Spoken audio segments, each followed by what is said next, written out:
இன்றைய நாள் எல்லாத்துக்கும் இனிய நாளாக அமையட்டும். முருகன் துணை. இன்றைக்கி என்ன பார்க்க போகிறோம் அப்படின்னா, கந்தசஷ்டி கவசம் நான் என் குரலில் நான் பாடுறேன், கேளுங்க.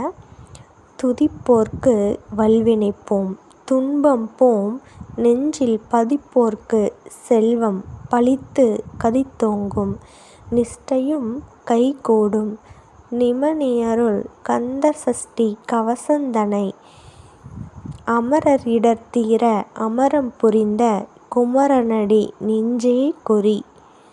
சஷ்டியை நோக்க சரவண பவனார், சிஷ்டருக்குதவும் செங்கதிர் வேலோன், பாதமிரண்டில் பன்மணிச் சதங்கை, கீதம் பாட கிண்கிணி ஆட, மைய நடனம் செய்யும் மயில்வாகனனார், கையில் வேலால் எனைக் காக்க வென்று வந்து, வரவர வேலா யுதனார் வருக வருக வருக.